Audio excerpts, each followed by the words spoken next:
زمانے کی قسم تمام انسان خسارے میں ہیں سوائے ان کے جو ایمان لائے، جنہوں نے نیک عمل کیے، جنہوں نے ایک دوسرے کو حق کی نصیحت کی، جنہوں نے ایک دوسرے کو صبر کی تلقین کی۔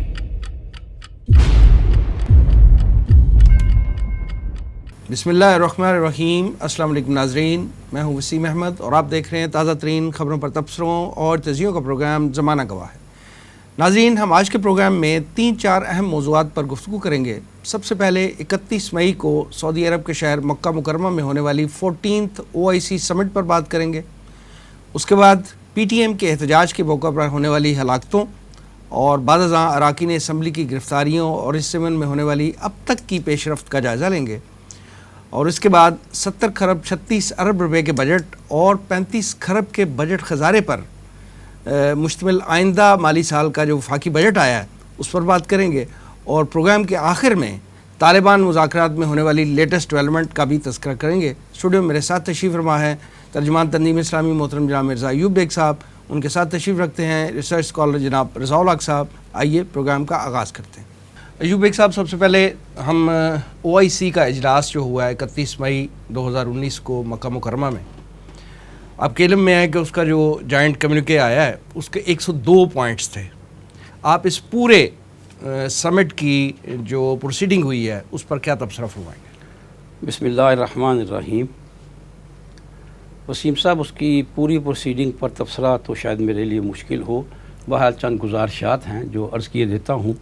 سب سے پہلی بات یہ ہے کہ یہ OIC یہ تنظیم جو ہے میری یادداشت کے مطابق 1970 میں قائم ہوئی تھی، اور پہلے ہی اجلاس میں ہنگامہ ہو گیا تھا جب پاکستان کی طرف سے یحییٰ خان گئے اور بھارت کی طرف سے ایک سکھ ایک دم اندر حال میں تشریف لے آئے۔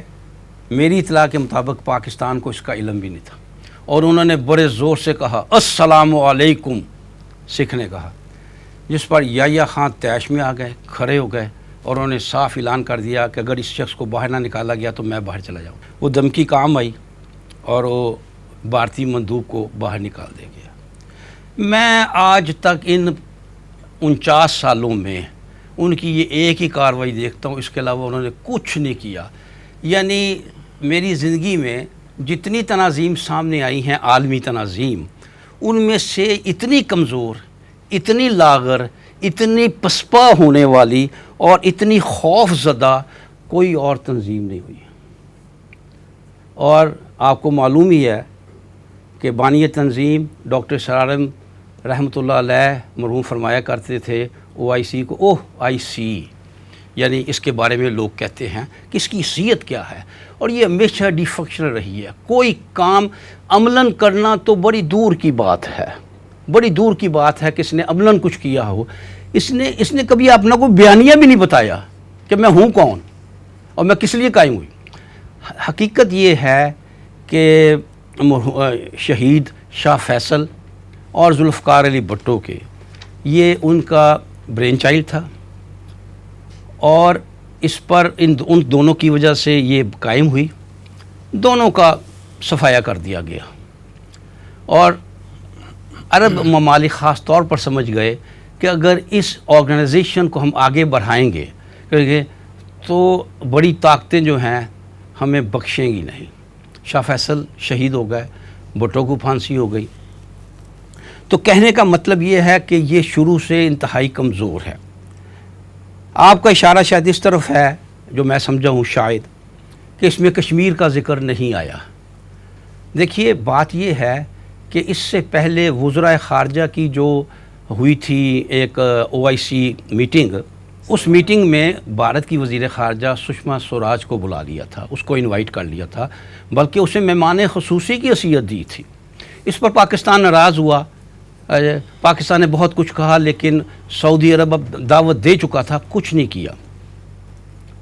لیکن اس کا نتیجہ یہ نکلا پاکستان کی ناراضگی کا کہ اس کانفرنس کا جو کمیونیکے جاری کیا گیا نا، اس میں کشمیر کا ذکر بڑے زور سے آیا۔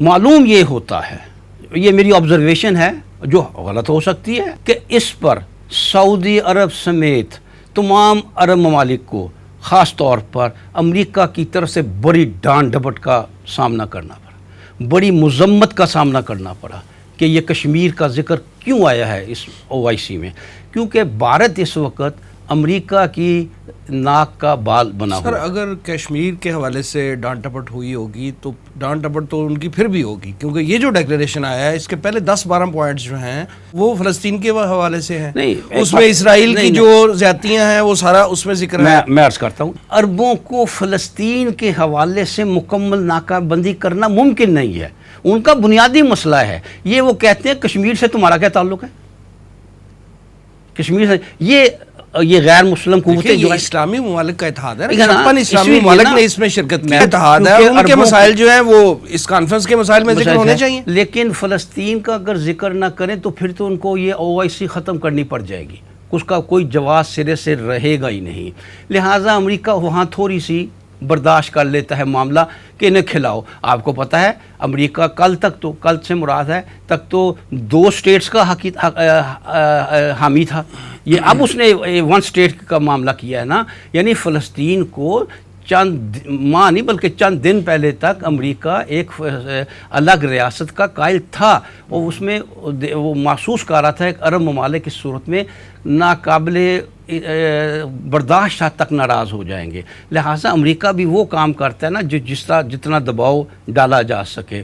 کشمیر کا مسئلہ کیونکہ عربوں کے لیے وہ اتنا نہیں تھا، البتہ یہ کہ کیونکہ پاکستان کی طرف سے تو کشمیر کا مسئلہ اٹھایا گیا، اس میں بھی فلسطین کا بھی اٹھایا گیا، تو انہوں نے جو ہے وہ اس میں ایکشن لیا ہے اور تب ہی جو ہے وہ نہیں آ سکا۔ بڑی عجیب بات سامنے آتی ہے نا کہ اس دفعہ اس میں کشمیر کو کمیونیکے میں بالکل اگنور کر دیا گیا، اور وزراء خارجہ کی کانفرنس میں آج تک اتنے پرزور طریقے سے نہیں آیا تھا جتنا وہ آیا تھا، تو یہ بات سمجھ آنے والی ہے کہ کچھ ہوا ہے، کسی طاقت نے کچھ کیا ہے، کوئی ضرب لگائی ہے۔ تو میں یہ سمجھتا ہوں کہ اس حوالے سے تو یقیناً پاکستان کو افسوس ہوا ہوگا، پاکستان کے نمائندے کو افسوس ہوا ہوگا کہ کشمیر کا اس میں ذکر نہیں آیا، لیکن میں سمجھتا ہوں کہ لوگ سعودی عرب کی اور دوسری عرب امارات وغیرہ کی مجبوری کو سمجھتے ہیں، وہ سمجھتے ہیں کہ ان کے لیے آنکھ اٹھا کر دیکھنا مشکل ہے، محال ہے، اور شاید آگے ناممکن ہوتا نظر آ رہا ہے۔ رضا الحق صاحب، OIC سمٹ جس میں پاکستان کے وفد نے بھی شرکت کی اور جس کی سربراہی جو ہے جناب عمران خان وزیر اعظم پاکستان نے کی ہے، اور وہاں پہ انہوں نے ایک خطاب بھی فرمایا، آپ کے خیال میں جناب عمران خان کا خطاب کتنی اہمیت کا حامل تھا OIC سمٹ میں؟ بسم اللہ الرحمن الرحیم۔ وسیم صاحب، آپ کے جو آپ نے سوال کیا ہے، میں اس کا جواب دینے سے پہلے جس طرح ایوب بیگ صاحب ذکر کر رہے تھے اسی میں تھوڑا سا اضافہ کرنا چاہوں گا۔ دیکھیے، یہ جو OIC کا 31 مئی کو جو اجلاس ہوا ہے یہ 14واں سمٹ تھا۔ اس کے اندر ایک خاص بات جس کی طرف انہوں تقریباً جتنے مندوب تھے اور پرائم منسٹر پاکستان بھی گئے ہوئے تھے، جس طرح آپ نے ذکر کیا، اس بات کا بھی ذکر کیا گیا وہاں پہ کہ امریکہ نے جو اپنی ایمبیسی یروشلم میں منتقل کر دی ہے اس کی ہم مذمت کرتے ہیں۔ یہ 1 سال بعد اعلان جاری ہو رہا ہے، یہاں سے آپ کو اندازہ ہوتا ہے کہ OIC is an defunct organization. Defunct means کہ اس کی کوئی اہمیت نہیں ہے، یہ ایک قسم کا ڈیبیٹنگ کلب ہے، کچھ لوگوں کو اکٹھا کر کے ان کو لالی پاپس دینے کی کوشش ہوتی ہے، کچھ لوگوں کا جو ٹیمپریچر ہے وہ چیک کرنے کی کوشش ہوتی ہے، اور کچھ ایسی گریوینسز جو کہ اس ایریا کے اندر یا ریجن کے اندر پیدا ہو چکی ہوتی ہیں ان کو مزید ہوا دینے کی کوشش ہوتی ہے۔ دیکھیے، عمران خان صاحب نے اس اجلاس کے اندر جو تقریر کی اپنی، کہا جاتا ہے کہ یہ ان جو باقی تقاریر تھیں ان میں سے بہتر تقاریر میں سے ایک تھی۔ انہوں نے فلسطینیوں کے اوپر جو ظلم و ستم اسرائیلی کرتے ہیں ان کا بھی ذکر کیا، گولان ہائٹس کے اوپر جو اسرائیل نے قبضہ کیا ہوا ہے اس کی بھی مخالفت کی، کشمیر میں جو مسلمانوں کے اوپر انڈیا ظلم و ستم کرتا ہے اس کی بھی بات کی, اور خاص طور پہ بلاسفمی کے بارے میں بھی انہوں نے ذکر کیا اس بات کا, جو کہ عام طور پہ ایک ایسا ایشو ہے جس کو لوگ ٹچ نہیں کرتے. ایسے فورمز پہ یہ ایشو جو ہے وہ ڈسکس نہیں ہوتا. ایسا ایشو ہے جو ٹچ نہیں کیا جاتا عام طور پہ, اور اس کو باقاعدہ کمپیئر کیا گیا. اگر آپ ہولوکاسٹ جو ہے اس کے اوپر سزائیں دے سکتے ہیں تو اب بلاسفمی خاص طور پہ نبی کریم صلی اللہ علیہ وآلہ وسلم کی شان میں گستاخی جو ایک انٹرنیشنل لیول کے اوپر چلتی ہے, ایک پلان اور ایجنڈا کے تحت چلتی ہے, اس کے اوپر پھر کیوں آپ لوگوں کو پرووک کرتے ہیں اور کیوں جو یہ کام کرتے ہیں ان کو پنشمنٹ نہیں دیتے.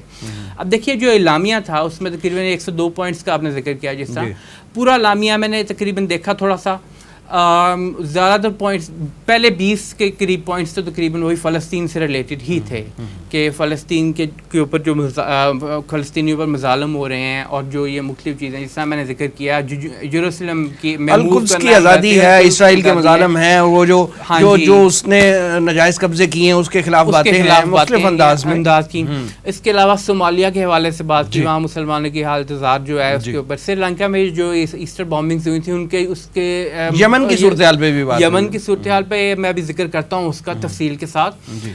لیکن یہ جو سری لنکا میں ایسٹر بامبنگز ہوئی تھی اس کے رد عمل کے طور پہ جو مسلمانوں کے اوپر وہاں پہ ظلم و ستم ہوا ہے اس کے بارے میں بھی بات کی گئی, روہنگیا مسلمانوں کے بارے میں بھی بات کی گئی, بٹ نو کشمیر کے اوپر کوئی اعلامیے میں ذکر نہیں کیا گیا. اور اعلامیہ عام طور پہ ایک ایجنڈا کے تحت اس آرگنائزنگ کمیٹی ہے وہی طے کرتی ہے, وہی بناتی ہے, اس میں کسی ایک یا دوسرے شخص کا, for example prime minister organizing committee میں پاکستان کا کوئی رول نہیں. دیکھیے پاکستان کا رول ہو سکتا ہے لیکن پرائم منسٹر پاکستان کا یا پریزیڈنٹ آف ٹرکی کا تو شاید رول نہ ہو. اپنی تقریر میں جو کہنا چاہ سکتے ہیں وہ جو انہوں نے کہا تھا وہ کہہ رہتے ہیں.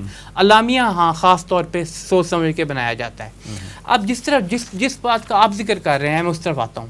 دیکھیے اس OIC کے قیام سے لے کے اب تک, خاص طور پہ اس وقت جو اس کا اجلاس ہوا ہے, اس میں 2 چیزوں کے اوپر بہت زیادہ فوکس کیا گیا. ایک تو یہ کہ جو اس وقت سعودی عرب اور ایران کی کشیدگی چل رہی ہے اور UAE کے اندر جو مبینہ طور پہ, اور اب تو کافی حد تک ثابت بھی ہو چکا ہوا ہے, اور سعودی عرب میں بھی حوثیوں نے جو حملے کیے ہیں وہاں پہ آئل ریفائنریز کے اوپر, آرامکو کے اوپر بھی کیا ہے, اس کے علاوہ بھی ڈرونز کیے ہیں, اٹیکس کیے ہیں وغیرہ, اس کی مذمت کی گئی. یہ ایک طرح سے اس فورم کو یوز کیا گیا ہے مزید بھڑکانے کے لیے ان شعلوں کو. اب اس کے پیچھے کون ہے جو سٹرنگز پل کر رہا ہے ان چیزوں کو, یہ بھی دیکھنے کی ضرورت ہے, کیونکہ سعودی عرب بھی ایک پراکسی بنا ہوا ہے, ایران بھی ایک پراکسی بنا ہوا ہے. شعلوں کو بھڑکانے والی بات ہے یا مسلمان ممالک کا سولیڈریٹی شو کرنا ہے ٹورڈز ایران؟ کس کی طرف سے سولیڈریٹی شو کرنا؟ OIC کا کام ہے آرگنائزیشن آف اسلامک کنٹریز. جی, ہونا تو یہ چاہیے کہ جو شعلے ہیں ان کو بجھایا جائے, لیکن یہاں پہ شعلے بھڑکائے جا رہے ہیں. اس کی مذمت کے اندر قرار داد, مذمت یہ کہ وہ غلط ہیں یہ صحیح ہیں, یہ نہیں کہ ہم ان کو آپس میں اکٹھا لے کے آ سکتے ہیں. کس طرح لے کے آ سکتے ہیں؟ جیسا کہ میں نے پہلے ذکر کیا تھا کہ یہ ایک ایسا ڈبیٹنگ کلب کے طور پہ تو شاید اس کا ایک رول ہو. اس کی ہسٹری میں کوئی ایک ایونٹ ایسا نہیں ہے, کوئی ایک ایسا ایکشن نہیں ہے آن دا گراؤنڈ پریکٹیکلی مسلمانوں کے فائدے کے لیے یہ حق میں جو OIC نے آج تک کیا ہو. تو ابھی بھی ایسا ہی ہے, اکٹھا کیا جاتا ہے, کس کے کہنے پہ کیا جاتا ہے, کیسے کیا جاتا ہے, خود ہو جاتے ہیں, اپنے ریجنل ان کے مفادات ہیں ان کے تحت بھی وہ ایک دوسرے کے ساتھ اکٹھے ہو جاتے ہیں. اور خاص طور پہ سعودی عرب ایران والا جو معاملہ اور یمن کے اندر جو یہ پراکسی وار ایک طرح سے چل رہی ہے, اس کے پیچھے تو باقاعدہ ایرانیوں کے پیچھے رشیا ہے اور سعودی عرب کے پیچھے USA ہے. اس میں کوئی شک اور شبے کی بات نہیں ہے, گراؤنڈ ریالٹی ہے. تو وہ جہاں جہاں موقع ملتا ہے ایک دوسرے کو خلاف فورمز کو استعمال کرتے ہیں. ابھی حال ہی میں افریقن کنٹریز جو ہیں, افریقن یونین, انہوں نے اپنی اس کو اثر نو اس کی کہیں آپ یوں تجدید کی ہے ایک طرح سے, اس کو یورپین یونین کی لائنز پہ لے کے جانے کے لیے. اب یورپ کس حد تک یا امریکہ کس حد تک اس کو چلنے دیتا ہے وہ ایک علیحدہ بحث ہے, لیکن ان کا ایک ویژن ہے. آپ یہ فرما رہے ہیں کہ OIC جو ہے یہ ایک ڈیبیٹنگ کلب ہے, جی, تو اسی طرح UNO کی جنرل اسمبلی بھی جو ہے وہ بھی تو ایک ڈیبیٹنگ کلب ہے. اس میں کوئی شک نہیں ہے. دیکھیے فیصلہ even United nation security council apart from the 5 permanent members, باقی جو نان پرماننٹ 10 ممبرز ہوتے ہیں وہ ڈیبیٹنگ کے لیے ہی ہوتے ہیں. ان کا کوئی کہنا نہیں ہے. ویٹوز وہی کرتے ہیں جو 5 پرماننٹ ممبرز ہیں. OIC 57 اسلامی ممالک ہیں, 58 ہو چکے ہیں اب تو, بلکہ اب تو اور ٹوٹ کے شاید اس سے زیادہ بھی ہو چکے ہوں. لیکن آج تک یہ بات کیا اس فورم سے سامنے آئی ہے کہ ہم اتنا بڑا بلاک ہے, ہمیں بھی ایک سیٹ پرماننٹ دی جائے, ہم بھی ریپرزینٹ کریں ان انٹرسٹ کو جو مسلمانوں کے ہیں. 1.5 بلین کی آبادی تو کم از کم ہے ہماری, second largest religious point of view سے. لیکن وہ پرائیورٹیز نہیں ہیں. جب وہ پرائیورٹیز نہیں ہیں تو پھر اپنے پرسنل مفادات کے لیے اکٹھے ہو جاتے ہیں. باتیں بہت اچھی ہوتی ہیں, باتیں پہلے بھی بہت اچھی ہوتی رہی ہیں, لیکن عمل درآمد نہیں ہوتا, اور اسی چیز کے اوپر ہمیں افسوس ہے. ٹھیک ہے ایوب بیگ صاحب, PTM موومنٹ پہ بات کرتے ہیں. PTM کا احتجاج ہوتا ہے فوجی چوکی پہ, وہاں پہ فائرنگ ہوتی ہے, کچھ ہلاکتیں ہو جاتی ہیں. اس کے بعد 2 اراکین اسمبلی پہ پرچہ درج ہوتا ہے اور ان کو گرفتار کر لیا جاتا ہے. یعنی یہ سارا سینیریو ہے جو پچھلے دنوں PTM موومنٹ کا ڈیولپ ہوا ہے. آپ یہ فرمائیے کہ PTM موومنٹ جو ہے, یہ تحریک جو ہے, یہ کیا رخ اختیار کرتی نظر آ رہی ہے آپ کو؟ وسیم صاحب, اس سوال کا جواب دینے سے پہلے میں ایک جملہ پچھلے جو بات ہوئی اس پر بات کروں گا. باقی تو بہت تفصیل سے بتا دیا انہوں نے, لیکن میں صرف ایک بات کہوں گا کہ وہاں جو پاکستان کے وزیر اعظم نے ہولوکاسٹ کا ذکر کیا ہے اور اس کے مقابلے میں حرمت رسول کی بات کی ہے, میری رائے یہ بنی ہے اس سے پہلے کہ یقینی طور پر, میں کافی یقین سے, اور یہ میری رائے نہیں بنی, کہنا چاہیے بہت اور طرف سے بھی یہ بات آ رہی ہے کہ یہودی لابی نے لازماً ریڈ مارک کر لیا ہوگا پرائم منسٹر آف پاکستان کو. یہ آج تک کسی کی جرت نہیں ہوئی تھی کہ اس طرح کی بات کرنے کی جو انہوں نے کی ہے. وہ اب انہیں بخشتے, میں صرف ریکارڈ رکھنے کے لیے بات آ رہا ہوں تاکہ آنے والے وقت میں کیا ہو سکتا ہے. اب وہ انہیں بخشنے والے نہیں ہیں. اچھا, آگے یہ بات جہاں تک PTM کا تعلق ہے, دیکھیے ہماری سرحدوں کی صورتحال, قبائلی علاقے کی صورتحال, شمال مغرب کی صورتحال, وہ 9/11 کے فوراً بعد خراب ہو گئی تھی اور خراب سے خراب تر ہوتی چلی گئی. بدقسمتی سے جنرل مشرف نے جو کچھ کیا, اور آغاز میں جو کچھ انہوں نے کیا اس کی تو کوئی تھوڑی بہت جسٹیفیکیشن دی جا سکتی تھی.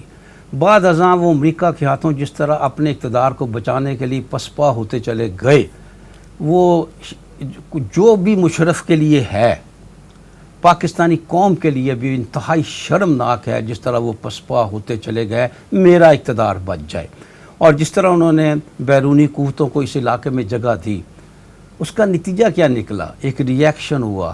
کچھ لوگ واقعتاً ان زیادتیوں سے جو انٹرنیشنل ایجنسیوں نے کی اور جو کچھ ہماری اپنی اسٹیبلشمنٹ نے کی, ان زیادتیوں کی وجہ سے مخلص ہوتے ہوئے وہ پاکستان کے خلاف ہو گئے. اور کچھ لوگ جو ہیں وہ, اور بلکہ کہنا چاہیے اکثریت جو ہے وہ دوسرے یعنی ایجنسیوں کی CIA را وغیرہ کے ایجنٹ بن کر سامنے آ گئے. تو دوسرے جو عناصر ساتھ ملے, کچھ لوگ ضرور اس وجہ سے خلاف ہوئے کہ ان سے زیادتی ہوئی تھی, اور باقی جو ہیں بہت سارے ملک دشمن عناصر وہ دوسری ایجنسیوں سے, CIA سے, را سے, افغانستان کی ایجنسیوں سے, وہ ان کے ہاتھوں بک گئے اور انہوں نے پاکستان میں دہشت گردی کی کارروائیاں شروع کر دیں. اس پر میں سمجھتا ہوں کہ ہماری فوج کی طرف سے جو رد عمل آیا وہ بھی شاید ضرورت سے زیادہ سخت تھا, جس وجہ سے کشیدگی میں بہت اضافہ ہو گیا. بہرحال اللہ نے اپنا فضل کیا, حالات بہتر ہوئے, TTP جو ہے وہ پسپا ہو گئی, کچھ حالات بہتر ہوئے. اس کے بعد جب PTM نے سر اٹھایا ہے تو مجھے اچھی طرح یاد ہے کہ آپ ہی کے اس پروگرام میں ہم نے یہ بات کی تھی کہ ہماری PTM تو شمالی وزیرستان آپریشن کے بعد جو ہے وہ منظر عام پہ آئی ہے نا. میں کہ جب وہ اٹھی جی تو مجھے اچھی طرح یاد ہے کہ ہم نے اسی فورم پر یہ بات کی تھی کہ فوج کو اپنا پرانا رول نہیں دہرانا چاہیے, فوج کو PTM سے مذاکرات کرنے چاہیے, فوج کو PTM سے نرم رویہ رکھنا چاہیے. اور ہمیں بڑی خوشی ہے اس بات کی کہ ظاہر ہے ہمارے کہنے پر تو نہیں, خود فوج نے یہ انیشیٹو لیا, انہیں مذاکرات کی دعوت دی, انہیں بار بار بلایا. بلکہ صحیح بات کہوں تو انہیں ضرورت سے زیادہ سر پر بٹھایا اور جس کا نتیجہ یہ نکلا. اور یہ اکثر جو لوگ بکے ہوتے ہیں نا ان کا یہ نتیجہ نکلا ہی کرتا ہے کہ پھر وہ سمجھتے ہیں کہ شاید ہم ناقابل تسخیر ہو گئے ہیں, شاید دوسری جو قوت ہے وہ ہمارے آگے جھک گئی ہے, ہمارے آگے اس نے سرنڈر کر دیا ہے. تو وہ ضرورت سے زیادہ دلیر, ضرورت سے زیادہ جارحانہ انداز جو ہے اختیار کر لیتے ہیں. یہی معاملہ پی ٹی ایم کا ہوا کہ جب فوج نے ان سے کوئی پچھلی قیادت کی نسبت مختلف رویہ اختیار کیا اور انہیں مذاکرات کی دعوت دی, انہیں بار بار بلایا, اور یہ بھی ہوا کہ مذاکرات کی جگہ طے ہوئی, وقت طے ہوا, سب کچھ طے ہوا, اور وقت پہ ہماری اسٹیبلشمنٹ کے نمائندے موجود تھے, لیکن پی ٹی ایم نے کہا تم کون ہو, وہ آئے نہیں. اس طرح کے رویے. اس کے باوجود ہماری اسٹیبلشمنٹ کی طرف سے اور ہماری حکومت کی طرف سے کوئی سخت رویہ اختیار نہیں کیا گیا اور وہ اسمبلیوں میں آ گئے. لیکن معلوم یہ ہوتا کہ وہی جو بات میں نے کہی ہے کہ ہم نے انہیں شاید ضرورت سے زیادہ سر پر اٹھا لیا اور وہ ضرورت سے زیادہ سرکش ہوتے چلے گئے. اور اب تو اب کیا ہوا ہے کہ آل آف سڈن جو ہے وہ سر پہ تو اٹھا لیا تھا, اب اٹھا کے ایک دم سے نیچے گرا دیا. ایسا دیکھیے نا, پھر یہ ہوا نا کہ ان کی جو سرکشی تھی اس میں بہت اضافہ ہو گیا, اور اس کی بڑھتے بڑھتے پہلے دھرنے ہوئے, اس قسم کے سلوگنز ہوئے, قابل برداشت تھے, سب کچھ فوج برداشت کرتی رہی میرے خیال کے مطابق. لیکن یہ جو حملہ کیا گیا نا ایک پوسٹ پر, اور اس میں حملہ اس لیے کیا گیا کہ ان کا ایک ساتھی گرفتار کیا تھا فوج نے, اس کو چھڑانے کے لیے حملہ کر دیا گیا. اس میں کچھ مجھے یاد نہیں 2 یا 3 فوجی جو ہیں وہ شہید بھی ہو گئے, پھر انہوں نے واپسی فائرنگ کی اور ان کے بھی کچھ لوگ مر گئے. تو حالات جو ہیں اب خراب ہو چکے ہیں, اور اب حکومت کہتی ہے, اسٹیبلشمنٹ کہتی ہے کہ ہمارے پاس واضح شواہد, ویڈیو اور دوسرے طریقے سے شواہد موجود ہیں جن میں پی ٹی ایم جو ہے وہ راہ سے مدد حاصل کر رہی ہے اور پاکستان کے خلاف یہ کر رہی ہے. میں یہ سمجھتا ہوں, میں پھر وہی بات کروں گا کہ حکومت اور اسٹیبلشمنٹ اس کے باوجود انہیں سمجھانے کی کوشش کرے, بہت زیادہ سخت رویہ اختیار نہ کرے, بہت زیادہ جہاں معاملہ بالکل ہاتھ سے نکل جائے, کوئی ان پر حملہ ہو جائے تو بات دوسری ہے, وگرنہ اب بھی انہیں کوشش کی جائے دوسرے لوگوں کو اس میں انوالو کیا جائے. جیسے ہم پنچایت کہتے ہیں, ان کا کوئی اور جرگہ ہے, ان کے ذریعے انہیں قائل کرنے کی کوشش کریں کہ یہ چیز آپ کو فائدہ نہیں دے سکے گی اور ملک کا اور آپ کا نقصان ہوگا. تو اور حالات کو مذاکرات سے کنٹرول کرنے کی کوشش کریں. ہمارا پھر بھی یہی ایک مشورہ ہے کہ مذاکرات سے حالات کو کنٹرول کرنا, یعنی ڈائلاگ جو ہے وہ بہترین حل ہے, یہی کوشش. رضا الحق صاحب, جیسے ایوب بیگ صاحب نے فرمایا کہ پی ٹی ایم کی اس موومنٹ میں بیرونی ہاتھ ملوث ہے, آپ یہ فرمائیے کہ جو حالات اب جس قدر خراب ہو رہے ہیں, اس صورتحال سے نکلنے کا, اس سے تدارک کا طریقہ کار کیا ہے اور یہ کیسے ممکن ہوگا؟ سین صاحب, ایوب بیگ صاحب نے بڑی خوبصورتی سے پوری سچویشن جو ہے اس کو سم اپ کر دیا. دیکھیے 4 چیزیں دیکھنے والی اس میں. نمبر 1 بیانیہ کیا ہے, پی ٹی ایم کے حوالے سے میں بات کر رہا ہوں. نمبر 2 بینیفیشری کون ہے. نمبر 3 فنڈنگ کہاں سے آ رہی ہے. نمبر 4 آؤٹ کم کیا ہو رہا ہے, نتیجہ کیا نکل رہا ہے. اب پی ٹی ایم جو ہے یا کوئی بھی جو ادارہ ہوتا ہے یا آرگنائزیشن ہوتی ہے, اس میں اس کے 2 حصے ہوتے ہیں. ایک وہ جو کور لوگوں پر مشتمل ہے, اور کور لوگوں پر جو مشتمل گروپ ہوتا ہے اس کے ساتھ کچھ لوگ مل جاتے ہیں ان کے بیانیے کے لحاظ سے, ان کے ساتھ سمپتھائز کرتے ہیں, یوں کہہ لیں سمپتھائزرز ہوتے ہیں. اب ان سمپتھائزرز میں سے کچھ اپنے جائز بھی ان کی ریزنز ہوتی ہیں ملنے کی, لیکن کور گروپ جو ہے اس کے بارے میں تو جس طرح D G S P R نے بھی اور لوگوں نے بھی ذکر کیا ہے کہ مطلب یہ فیکٹس اینڈ فگرز کے ساتھ اسٹیبلش ہو چکا ہوا ہے کہ ان کا نیریٹو گوادر کے خلاف, جو بیسک بیانیہ تھا پی ٹی ایم کا, اس پہ تو جناب عمران خان نے بھی, ہاں جی, اس پہ تو عمران خان نے بھی ان کی حمایت کی تھی, لیکن جو طریقہ کار وہ اڈاپٹ کر رہے اس کی مخالفت انہوں نے کی تھی. کویسچن یہ ہے کہ محسن داوڑ جی, پختون تحفظ موومنٹ جی, اس کا گوادر اور چائنا کو وہاں سے رول بیک کروانا, نکال دینا, اس سے کیا تعلق؟ کوئی تک نہیں بنتا. نیریٹو جو ہے وہ کہیں اور سے آ رہا ہے, پہلی بات. دوسری بات, بینیفیشری کون اس کا ہو رہا ہے. بینیفیشری جو ہے وہ اگر ایجنسیز کے طور پہ دیکھیں آپ تو یا تو این ڈی ایس ہے بذات خود جو افغانستان میں بیٹھی ہوئی ہے, پاکستان مخالف ہے, یا انڈیا جو کسی بھی طریقے سے را کے ساتھ وہاں جاتا ہے. پھر پیچھے سے سی آئی اے اور موساد جو اسٹرنگس پول کرتے ہیں. نقصان کن کو ہو رہا ہے؟ پاکستان یا پاکستان کی ایجنسیز کی ذکر کر لیں, چائنا اور چائنیز ایجنسیز کا ذکر کر لیں, پاکستان آرمی کا ہو رہا ہے. ٹھیک ہے, ایک بات تو یہ دیکھ لیں.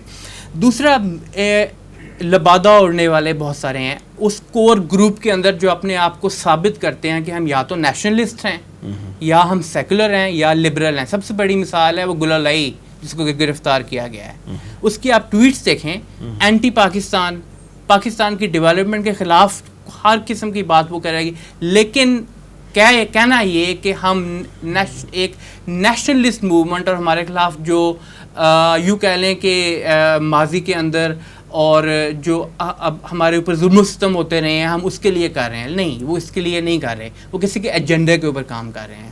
تو اس کا آسان حل یہ ہے, نیشنل ایکشن پلان ایک بنا ہوا ہے. وہ کس لیے بنا ہوا ہے؟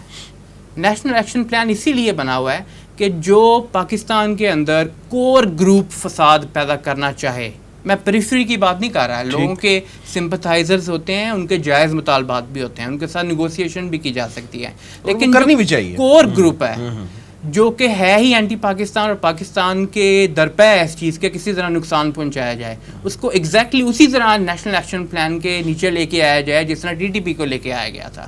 کوئی ان سے رعایت نہ برتی جائے کسی قسم کی بھی, ورنہ یہ ڈبل سٹینڈرڈز ہوں گے.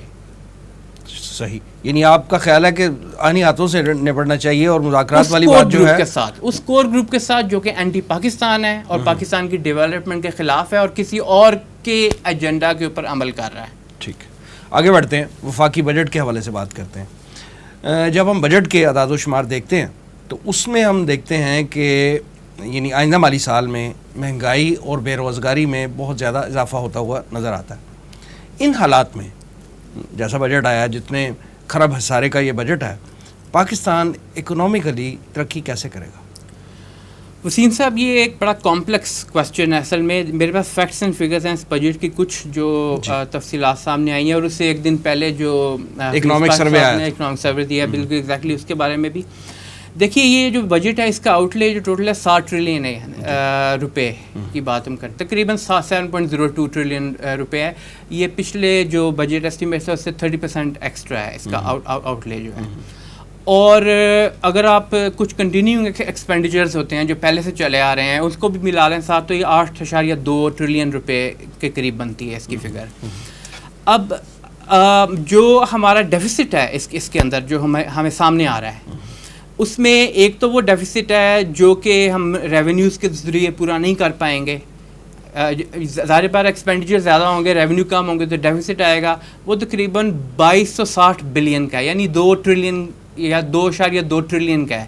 اور پھر سرکولر ڈیٹ اگر اس کے اندر ڈال دیں جو کہ 1.2 ٹریلین ہے, تقریباً یہ 3.4 ٹریلین کا ہمیں ڈیفیسٹ اس کا بن جاتا ہے. ہمارا جو میجر اس کے اندر ایکسپینڈیچر ہے وہ نمبر 1 ڈیٹ سروسنگ ہے, یعنی کہ جو ہم نے قرضے لیے ہیں انٹرنیشنلی, سود اس کے اوپر جو پے کرنا ہے ہم نے, وہ تقریباً 2.4 ٹریلین ہے. اس کے بعد ڈیفینس ایکسپینڈیچر جو کہ ضروری ایکسپینڈیچر ہے 1.3 ٹریلین ہے. وہ ایجوکیشن میں کوئی اضافہ تو نہیں کیا گیا, نہیں اس میں اضافہ تو خاص نہیں کیا گیا, تھوڑا بہت کیا گیا ہوگا, زیادہ نہیں ہے.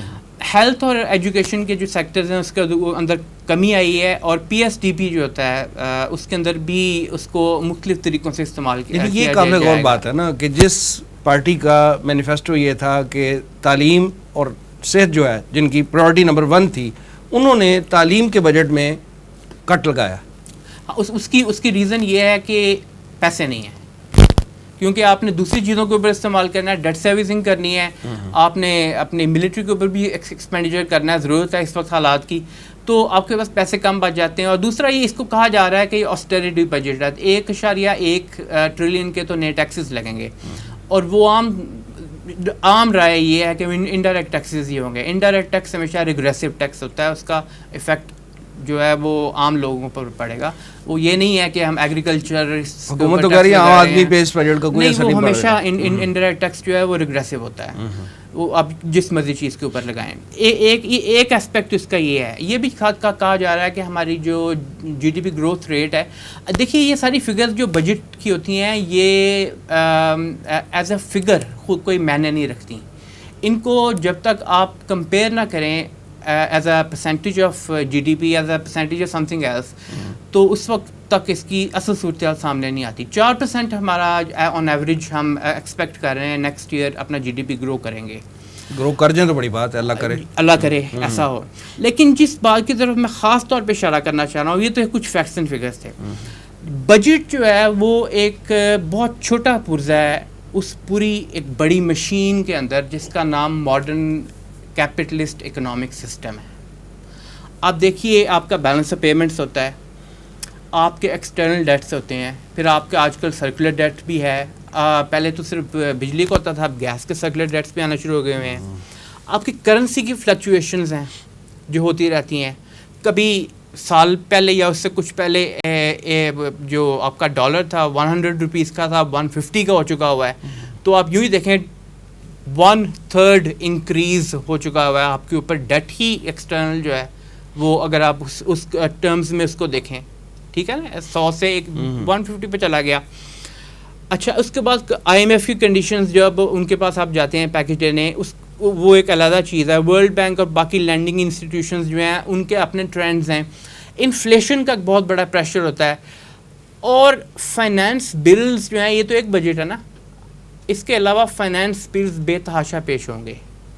کچھ ایسے ہوں گے جو کہ سامنے آئیں گے لوگوں کے، لیکن مارچ میں ان لمٹ سے تو نہیں بڑھیں گے نا، اس کے اندر اندر ہی ہوں گے. نہیں، لمٹ سے بڑھیں گے. وہ ہمیشہ سپلیمنٹری اس کو کہا جاتا ہے، سپلیمنٹری ایڈیشنل بجٹ. وہ تو ہوتا ہی ہے نا کہ ری اپروپریٹ ہوتی ہے نا، صرف ری اپروپریشن نہیں ہوتی، ری اپروپریٹ ہوتی ہے. ضروری نہیں ہوتا ری اپروپریشن ہو.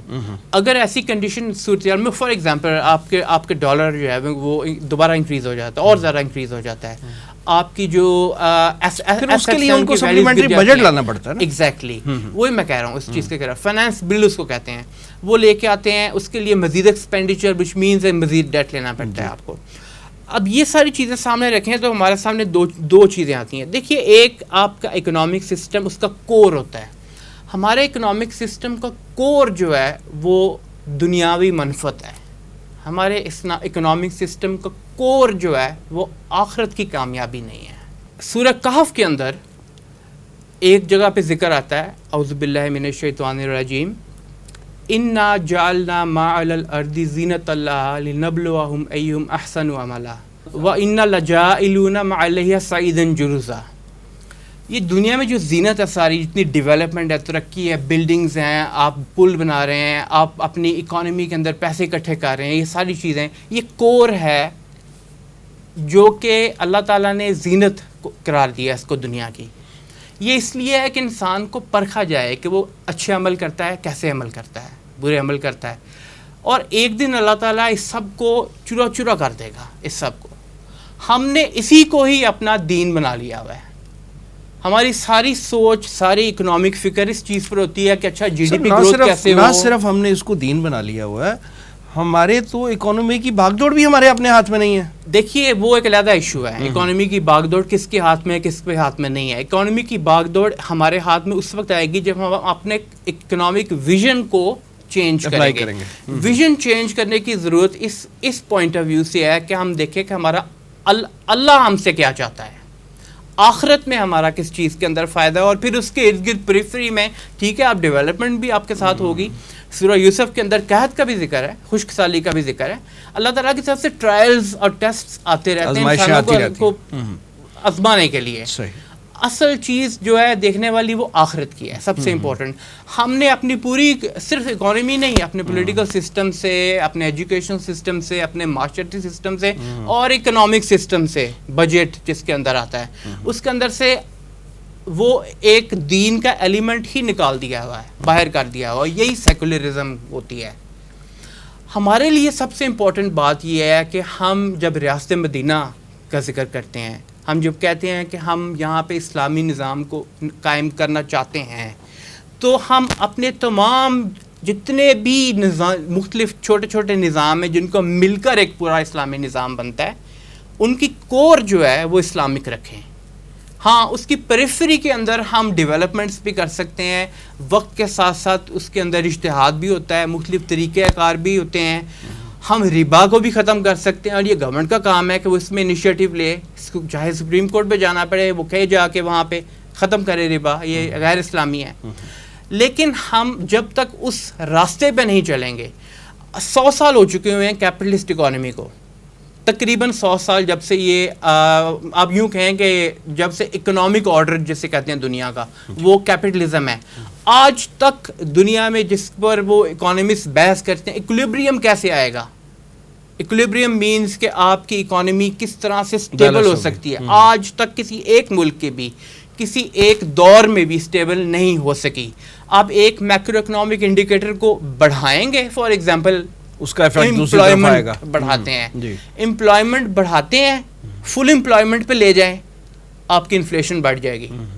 یہ بلٹ ان ہے کیپٹلسٹ سسٹم میں، یہ بنا ہی قوموں کو تباہ کرنے کے لیے ہے. ہمیں اس سے نکلنا ہے، اور نکلنے کے لیے آغاز اگر آج نہیں کریں گے تو پھر کب کریں گے؟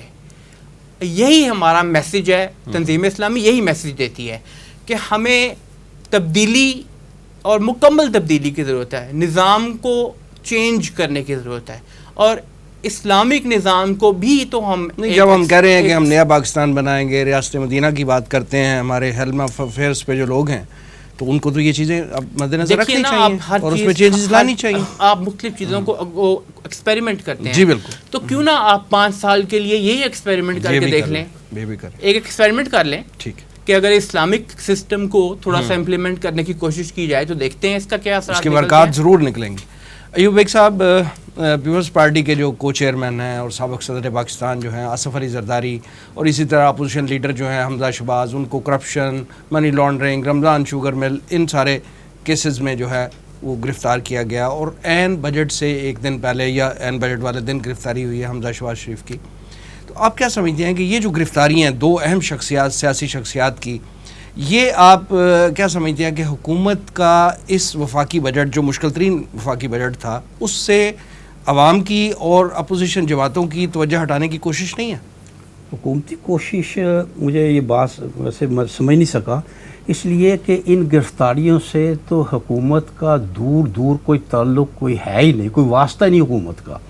دیکھیے ایک عرصے سے نیب ان کے خلاف عدالتوں میں جا رہی تھی، اور ہم یہ کہتے تھے عدالتیں ان کی ضمانت لے رہی ہیں، نیب کی بات نہیں مان رہی، تو یہ عدالتوں کی آزادی کی علم برداری کا ثبوت ہے کہ نیب کو وہ عدالتیں جو ہیں اس کو نہیں مان رہی، نیب کے کیس کمزور ہیں، یہ ہے وہ ہے، اور عدالتیں بڑی آزاد ہیں. سوال یہ ہے کہ ان کو گرفتار کر کے کیا عدالتیں ملوث ہو گئی ہے کسی بات میں؟ ہرگز نہیں. اور حکومت کا تو نہ اس سے تعلق ہے نہ گرفتاری سے تعلق ہے. ہاں کیونکہ عدالتی آرڈر ایگزیکیوٹ حکومت کرتی ہے، عدالت نے حکم دیا کہ انہیں گرفتار کر لو، وہ عدالت جو پچھلے کئی عرصے سے ان کو ان کی ضمانت جو ہے وہ جاری کیے ہوئے تھی، ان کو اس کو کنٹینیو کر رہے تھے کہ ابھی نیب ایسے ثبوت فراہم نہیں کر سکا جن کی بنیاد پر ان کی گرفتاری کو کنفرم کیا جائے. تو لہٰذا اس کا تعلق یا تو عدالت سے ہے یا نیب سے ہے، جن کا دونوں کا تعلق حکومت سے قطعی طور پر کسی سطح پر بھی نہیں ہے. اصل میں کچھ ہمارا قومی انداز یہ بن گیا ہے کہ عدالت کا جو فیصلہ میرے حق میں آ جائے تو میں کہتا ہوں عدالتیں آزاد ہے، زندہ آباد، عدالتوں کی کیا بات ہے، عدالتوں نے ہمیں سرخرو کر دیا، عدالتوں کے ہم سرخرو ہو گئے. اور جو فیصلہ میرے خلاف آ جاتا ہے میں کہتا ہوں کہ عدالت جو گرفتاری پہ تو کوئی ایسی بات نہیں، عدالت کے خلاف تو کوئی بات نہیں آ رہی. وہ یہ ہے نا کہ حکومتی یہ اگر حکومت کے ساتھ عدالت ملوث ہوئی ہے تو عدالت کا اس سے زیادہ کیا لفظ استعمال کروں، برا فعل کیا ہو سکتا ہے کہ اگر حکومت کا. لہٰذا حکومت کا تو اس سے دور دور کا کوئی تعلق کوئی واسطہ بنتا ہی نہیں. حکومت نیب تو کئی ماہ سے کہہ رہی تھی کہ ان کی گرفتاری کو کنفرم کیا جائے، عدالتیں نہیں مان رہی تھی کہ آپ کے پاس ثبوت مکمل نہیں ہے، اور اب جو ہے وہ انہوں نے اس کو تسلیم کر لیا. لہٰذا اب ظاہر ہے کہ کسی دن تو انہوں نے ہونا ہی تھا اگر تھے ان کے پاس کوئی ثبوت تو، لہٰذا اس کا کوئی تعلق نہیں.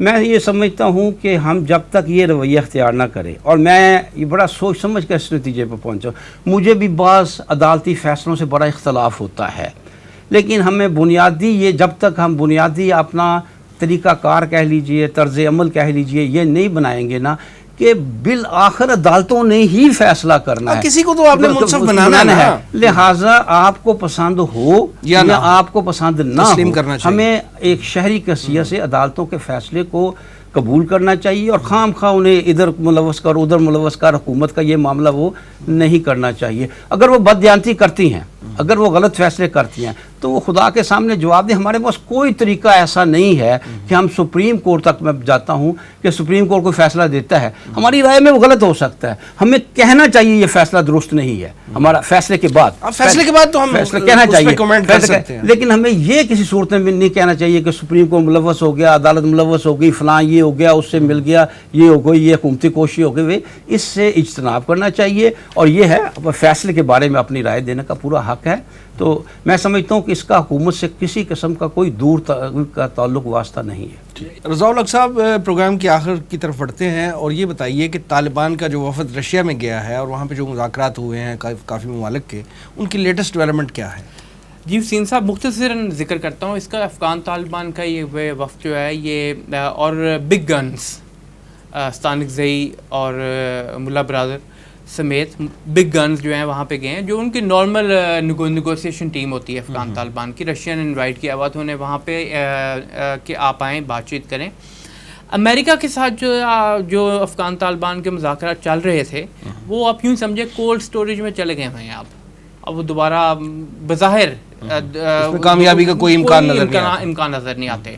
ہاں، یہ پوسچرنگ ہے. پوسچرنگ اس طرح سے ہے کہ امریکہ اس وقت رشیا اور چائنا کھل کر امریکہ کے سامنے آ چکے ہیں اور یہ بہت سارے شواہد اس کے ہیں. ہمارے پاس ٹائم نہیں ہے ان میں جا سکے ہم، لیکن انہوں نے کھل کے اس کے ساتھ اعلان بغاوت کہہ لیں آپ، یہ اعلان جنگ کر دیا ہوا ہے. اور اس کا ایک سمبولک انہوں نے یہ ایک جسچر دیا ہے کہ انہوں نے انوائٹ کیا افغان طالبان کے جو نیگوسیشن ٹیم ہے کہ آپ یہاں آئیں ماسکو میں. وہ وہاں پہ گئے. وہاں پہ جو افغان کمیونٹی کے ایکس پولیٹیشینز ہیں، حکومت کے لوگ نہیں، جو وہاں کے بڑے ہوتے ہیں، اکابرین ہوتے ہیں، وہ موجود تھے. ہوسٹ رشیا، وہاں پہ نیگوسیشن ٹیم ان کی موجود تھی ساتھ. چائنا کے لوگ تھے، کچھ پاکستانی بھی تھے. تو امریکہ اور افغان گورنمنٹ جو ہے پپٹ رجیم، ان میں سے تو کوئی موجود نہیں تھا. وہاں پہ بات چیت ہوئی اور افغان طالبان بھی اب ان نیگوسیشنز کے بعد یہ کچھ ڈپلومیٹک طریقے سے بات کرنا سمجھ گئے ہوئے ہیں. تو انہوں نے جو اپنا آفیشیل سٹانس دیا ہے وہ تو یہی دیا ہے کہ ہم نے اس نیگوسیشن ٹاکس کے اندر پروگریس ہمیں ملی ہے. یہ نہیں کہ ہم نے کوئی اچیو کیا ہے، کوئی ہدف حاصل کیا ہے، پروگریس ہوئی ہے اس کی. ہاں، ایک بات انہوں نے بہت کلیئرلی کہی ہے کہ ہمیں nothing short of complete ودرال of American اور نیٹو ٹروپس فرام افغانستان، ہمیں کوئی چیز ایکسیپٹیبل نہیں ہے. اور یہ میسج اس کے بغیر وہ کسی ڈائلاگ میں بیٹھنے کے لیے تیار نہیں ہے. ایگزیکٹلی کہ اب امریکہ سے مکمل طور پہ نکلے، نیٹو کے جو آکوپیشن جتنی فورسز ہیں مکمل طور پہ نکلیں، پھر افغانستان کے اندر کے حالات ہم خود سنبھال لیں گے.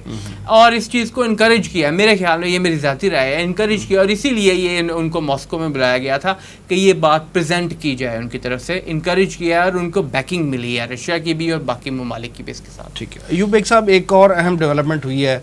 اسکاٹ لینڈ یارڈ نے بانی MQM کو جو ہے وہ گرفتار کیا ہے اور کہا یہ جا رہا ہے کہ ممکنہ طور پہ پاکستان کے خلاف جو انہوں نے ایک تقریر کی تھی یہ چارج ان پہ ہے. ابھی یہ اسٹیبلش ہونا باقی ہے. تو اس گرفتاری کے حوالے سے آپ کا کیا تبصرہ ہے؟ وسیم صاحب، ان کا گرفتار ہو جانا یا آج کل ہی میں ان کا ضمانت پہ رہا ہو جانا یا کوئی سزا ہو جانا میرے لیے کوئی اتنا بڑا مسئلہ نہیں ہے. اصل بات کیا ہے، ہمیں غور کس بات پہ کرنا چاہیے؟ وہ غور اس بات پہ کرنا چاہیے کہ وہ الطاف حسین جن کی اشارہ ابرو پر کراچی بند ہو جاتا تھا، کراچی اور پنجاب کا رابطہ توڑ دیا جاتا تھا، ذرا سی ان کے ایک اشارے پر آج وہ گرفتار ہوئے ہیں.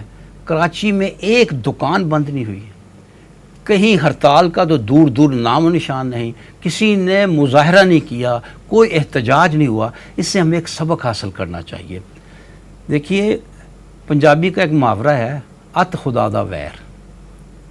اللہ تعالیٰ نے یہ دنیا بنائی ہے امتحان گاہ، اس میں ہم عمل کرتے ہیں اور اس کا نتیجہ آخرت میں نکلتا ہے. یہ تو ہے ایک اللہ کا ایک بنیادی اصول. لیکن ہم دیکھتے ہیں کہ دنیا میں اللہ تعالیٰ بعض اوقات اسی دنیا میں لوگوں کو، ریاستوں کو، افراد کو سزا اس دنیا میں بھی دیتا ہے وہ کب دیتا ہے؟ جب کوئی حد پار گئی، جیسے میں نے ات خدا دا ویر، جب کوئی تمام حدود کراس کر جاتا ہے. آپ اندازہ کیجئے کہ اس شخص کی کتنی طاقت تھی، کیا اس کی پوزیشن تھی، اس نے قتل و غارت گری کا کیسے کیسے بازار گرم کیا ہے، کیسے کیسے مطلب جوان عورتیں بیوہ ہوئیں، بچے یتیم ہوئے اور اس کے عمل سے.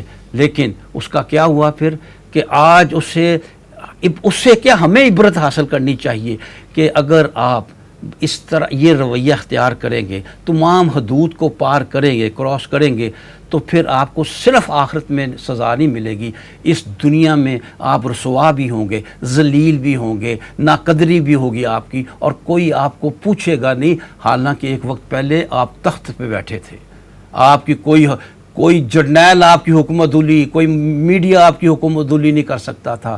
اس سے ہمیں یہ سبق حاصل کرنا چاہیے، ہمیں سمجھنا چاہیے کہ اللہ اور اللہ کے رسول نے جو نظام ہمیں دیا ہے، اللہ اور رسول نے جو طریقہ زندگی ہمیں بتایا ہے کہ اس طرح گزارو، اس پر عمل کرتے ہوئے اپنی طاقت کو غریبوں کے لیے، لاغر کمزور لوگوں کے لیے استعمال کرو، ان کو فائدہ پہنچاؤ، نہ کہ اس سے آپ لوگوں کو نقصان پہنچائیں اپنی طاقت سے. اگر ہم یہ سبق حاصل کر لیتے ہیں کہ ہمیں طاقت حاصل ہو اقتدار کے ذریعے، دولت کے ذریعے، تو ہم اسے اللہ اور اللہ کی رسول کی مرضی کے مطابق استعمال کریں. اگر خلاف استعمال کریں گے اور کوئی حد کراس کریں گے تو وہی کچھ ہوگا جو الطاف حسین سے ہوا ہے. میں کہتا ہوں وہ رہا بھی ہو جائے. ذلیل اور رسوا کیسا ہوا ہے، یہ اس کا کراچی میں کسی بندے کا کسی آنکھ میں آنسو تک نہ آنا، کس قدر اس کی رسوائی ہے اس میں. وہ کہتا تھا کراچی کے بارے میں کیسے کیسے لفظ استعمال کرتا تھا. تو ہمیں سبق سیکھنا چاہیے، ہمیں اپنے گریبانوں میں منہ ڈال کر یہ بات سوچنی چاہیے کہ بعض اوقات ہم بھی فرعون بن جاتے ہیں. جہاں طاقت حاصل کرتے ہیں وہاں ہمارا دماغ ہمارا جو ہے وہ بگڑ جاتا ہے، اپنے گردن میں سریا آ جاتا ہے. یہ چیزیں غلط ہے، یہ انسان کو دنیا میں بھی ذلیل و رسوا کرتی ہیں اور آخرت میں بھی ان کا انجام جو ہوگا وہ بد ہوگا. ٹھیک ہے، ایوب بیگ صاحب اور جناب رضا الحق صاحب پروگرام میں تشریف آوری کا بہت شکریہ. ناظرین، یہ تھا آج کا پروگرام. آج کے لیے اتنا ہی. اس پروگرام کا فیڈ بیک ضرور دیجیے گا. ہمارا ایڈریس ہے media@tanzeem.org. اس پروگرام کے اگلے ایپیسوڈ تک کے لیے وسیم احمد کو اجازت دیجیے. اللہ نے کے بعد.